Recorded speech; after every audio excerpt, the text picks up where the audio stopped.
महाराष्ट्र में एनडीए ने बड़ी जीत हासिल की है और जैसा मैंने आपको पहले भी वीडियो में बताया था कि वहां चाहे दावा शरद पवार कर रहे हों या उद्धव ठाकरे, जीत एनडीए की होगी और हुआ भी वही है। आपको बता दें कि 11 में से 9 सीटें एनडीए ने एमएलसी की जीत ली है और इसी के साथ पंकजा मुंडे भी विजयी घोषित हुई है।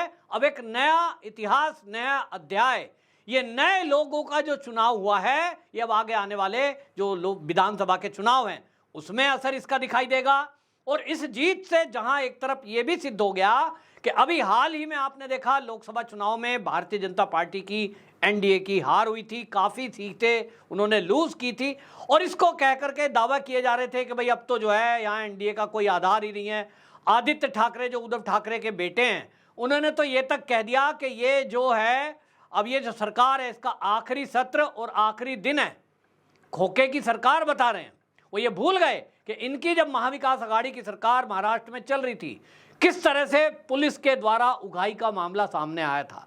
खुद पुलिस कर्मियों ने इसका खुलासा किया था, किस तरह से मंत्री जेल के अंदर गए थे। ये सब भूलते हुए ये अब जो एनडीए की सरकार चल रही है, उद्धव ठाकरे के बेटे उसी को खोखे की सरकार कह रहे हैं। बौखलाहट दिखाई दे रही है। बहरहाल आपको बता दूं कि बड़ी जीत एनडीए की हुई है और जैसा पहले से तय माना जा रहा था कि एनडीए अपनी जीत को लेकर के आश्वस्त थी कि 11 में से 9 सीटों पर हमने प्रत्याशी उतारे हैं, 9 के 9 जीतेंगे। दूसरी तरफ महाविकास अघाड़ी, उन्होंने ये जानते हुए भी कि उनके 2 ही कैंडिडेटों के लिए जीतने के लिए पर्याप्त संख्या बल है, लेकिन उन्होंने 3 प्रत्याशी उतारे। अब आप सोच रहे हैं कि बीजेपी या एनडीए का कोई आप तोड़ पाएंगे। अफवाह चलाई जा रही थी कि अजीत पवार की एनसीपी टूट जाएगी, उसके लोग तो शरद पवार के साथ आ जाएंगे। शरद पवार ने पहले ही दूर की कौड़ी खेली और इस चुनाव से अपने आप को दूर रखा। शरद पवार ने कोई भी ना फायदा ना नुकसान, और उन्होंने पहले ही समझ लिया कि भाई जब संख्या बल नहीं है क्यों अपना नाम खराब करना, और इसलिए उन्होंने क्या कर दिया, उन्होंने पहले ही कह दिया कि भारतीय शेतकारी कामगार पार्टी जो है हम तो उसको सपोर्ट करेंगे। अब सपोर्ट बता दिया तो भाई हम तो चुनाव से बाहर हैं, हमारा कोई कैंडिडेट उतरेगा नहीं, तो क्या हमारा लॉस हुआ। ये शरद पवार ने किया। लेकिन उद्धव ठाकरे जो बढ़ चढ़कर दावा कर रहे थे कि हम तो 3 जिता ले जाएंगे, वो सब फेल साबित हो गया। अब इसमें भारतीय जनता पार्टी में उत्साह है इस जीत से, और सीधे सीधे अब एक बार फिर से अजीत पवार एनसीपी पर मोहर लगी है। मैंने जो पहले वीडियो की थी उसमें वहाँ के जो पत्रकार हैं, महाराष्ट्र के जो कुछ कार्यकर्ता हैं, उनकी बात के आधार पर मैंने कहा था उसमें कि भाई कुछ लोग चाहते हैं कि अजीत पवार जो है इसको भारतीय जनता पार्टी एनडीए में जो शामिल किया गया है, यानी एनडीए में, उसको ना करना चाहिए। इससे कुछ लोग नाराज़ हैं। इस पर मुझे कमेंट आए, लोगों के फ़ोन आए और उन्होंने कहा कि देखिए जिस तरह से उद्धव ठाकरे अलग हुए, उद्धव ठाकरे के अलग होने से शिवसेना का वोट कटेगा, 2 हिस्सों में बटेगा, कुछ तो लॉस हुआ है और उसके कारण से ही लोकसभा की सीट का भी नुकसान हुआ है। उसकी भरपाई कहीं तो करनी थी।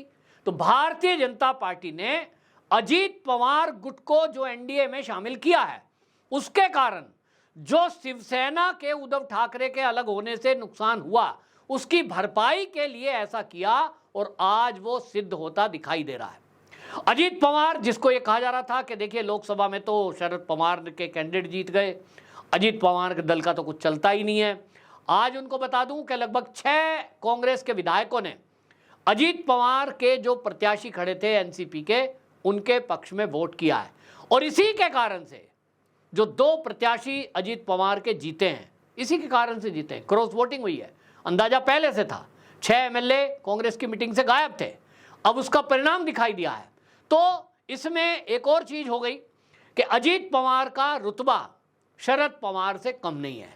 जो लोग ये कह रहे थे कि जो एनसीपी के लोग हैं वो तो टूट जाएंगे, कुछ लोग घर वापसी कर लेंगे, वो तो जी नाराज हैं, अजीत पवार के साथ गए थे लेकिन अब उनको अपनी भूल लग रही है, और साहब जो लोकसभा का रिजल्ट आया है उसमें तो सब लोग सॉरी बोल रहे हैं। ऐसा माहौल क्रिएट किया गया। मेरी वहाँ एक पत्रकार से महाराष्ट्र की बात हो रही थी, वो ये बता रहे थे कि देखिए सरकार में भले ही शरद पवार ना हो इस समय हिस्सा, लेकिन मीडिया में पकड़ उनकी पूरी है। कोई भी नैरेटिव चलाना चाहें तो, जैसे कांग्रेस एक नैरेटिव चलाने में मास्टर है, झूठ भी फैला देगी तो लोगों को सच लगता है, ऐसे ही वो मीडिया का सहारा लेते हैं। कांग्रेस हो या फिर एनसीपी, शरद पवार की पकड़ वहां के पत्रकार और सोशल मीडिया पर है, जिसके कारण कोई भी फेक न्यूज उन्हें फैलानी हो वो फैला देते हैं, कोई भी नैरेटिव बनाना हो उस नैरेटिव को बना लेते हैं। भारतीय जनता पार्टी कहीं ना कहीं इस नैरेटिव बनाने की लड़ाई में पूरे देश में पिछड़ती नजर आ रही है। महाराष्ट्र के कार्यकर्ता भी ये बात को स्वीकारते हैं कि भाई हम नैरेटिव चलाने में पीछे हैं, ना तो सोशल मीडिया पे मजबूती से अपनी बात रख पा रहे हैं, ना झूठ को काउंटर कर पा रहे हैं। दूसरी तरफ ये जो झूठ फैलाने वाले हैं इन पर कोई एक्शन नहीं हो रहा है, इसके कारण इनके हौसले बढ़े हुए हैं और इसलिए झूठी न्यूज फैलाई जा रही है लगातार कि जी बीजेपी के विधायक टूट के आ रहे हैं, अब तो साहब ये नाराज चल रहे हैं, अब एनसीपी टूट जाएगी, अब तो अजीत पवार खाली रह जाएगा। लेकिन आज जो रिजल्ट आया उसने सिद्ध कर दिया कि जो भारतीय जनता पार्टी का जो फैसला था कि एनडीए में अजीत पवार गुट को शामिल करना, एनसीपी के 2 टुकड़े हो गए, भले ही नुकसान किसका हुआ, शरद पवार का।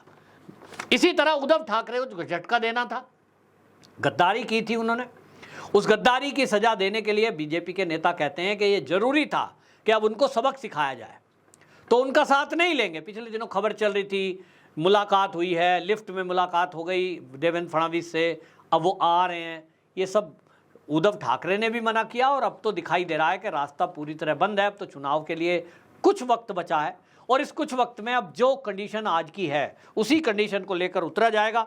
बहरहाल आपको बता दूं कि यहाँ जो है 288 सदस्यों वाली विधानसभा में अभी केवल 274 हैं, बाकी सीटें खाली चल रही हैं, कुछ जो है लोकसभा में चले गए, कुछ जो है इसमें डेथ कर गए, तो इसमें अभी जो है सीटें 14 खाली हैं। भारतीय जनता पार्टी के पास 103 संख्या है, शिवसेना यानी एकनाथ शिंदे 38, एनसीपी अजीत पवार के पास 42, कांग्रेस के 37 और शिवसेना उद्धव ठाकरे के पास मात्र 15 विधायक हैं। एनसीपी शरद पवार के पास 10 संख्या बल है। इस संख्या के आधार पर जो वोट हुआ है उसमें आपको बता दूं कि योगेश टिलेकर, ये मैं बीजेपी के जो प्रत्याशी चुने गए हैं एमएलसी में उनका बता रहा हूं, योगेश टिलेकर को 23 वोट मिले, प्रणय फूके को 23 वोट मिले, पंकजा मुंडे को 36 वोट मिले, अमित गोरखे को 23 वोट मिले, सदाबाऊ खोत जो है ये 26 वोटों से विजयी घोषित हुए। इसी तरह से आपको बताऊं जो ये एनसीपी अजीत पवार है उनका शिवाजी राव गराजे ये 23 वोटों से जीते और राजेश विकेटकर ये जो है 24 सीटों से जीते, 24 इनको वोट मिले हैं विधायकों के। और इसी तरह एकनाथ शिंदे शिवसेना के जो 2 प्रत्याशी जीते हैं वो भावना गावली, उनको 24 विधायकों का साथ मिला, कृपाल तुमाने को 25 विधायकों ने वोट किया। दूसरी तरफ आपको बता दूं उद्धव ठाकरे का जो गुट है उसमें मिलिंद नार्वेकर जो उनके खासम खास है उद्धव जी के, उनको 22 वोट मिले, प्रज्ञा राजीव कांग्रेस के थे उनको 25 वोट मिले। इस तरह से पूरा ये चुनाव बड़ा कांटे की टक्कर थी और जब तक रिजल्ट ना आ जाए ये लग रहा था कि क्रॉस वोटिंग किधर भी कोई कर सकता है, क्योंकि दावे ऐसे किए गए थे, झूठ फैलाया गया था। अब उस झूठ का पूरी तरह खुलासा हो गया कि जो इनका टूल किट है, जो इनका इकोसिस्टम है, जो इनका मीडिया मैनेजमेंट है, वो शरद पवार हो या कांग्रेस, अब उसकी पोल खुल गई क्योंकि रिजल्ट सामने है। अब इस रिजल्ट ने ये बता दिया एनडीए पूरी मजबूती के साथ एकजुट है और महाराष्ट्र के अंदर एनडीए मजबूती के साथ खड़ा है और इसी पोजीशन में अब चुनाव के मैदान में उतरेंगे। तो आज के इस रिजल्ट को देखकर यह कहा जा सकता है कि महाराष्ट्र में अगली सरकार एक बार फिर एनडीए की ही बनने जा रही है। और जैसा मैंने पहले कहा, मेरी बात याद रखना, इस बार भारतीय जनता पार्टी का ही मुख्यमंत्री महाराष्ट्र का बनेगा। आपकी क्या राय है? जरूर अपनी राय रखिए और जो महाराष्ट्र के लोग हैं हमारे दर्शक, वो तो जरूर नीचे कमेंट में लिखें। पिछली बार आपने लिखा था तो मैं उसे स्वीकार करता हूं, क्योंकि जनता की राय है। जनता की दोनों तरह की राय होती है, कोई कहता है जी अजीत पवार को गलत लिया, कोई कहता नहीं नहीं बिल्कुल सही लिया। लेकिन अधिकतम जो राय आई है वो ये कि फैसला एनडीए का, भाजपा शीर्ष का, ये सही था अजीत पवार को एनडीए में शामिल करना। आपकी राय है, जरूर रखना। वंदे मातरम।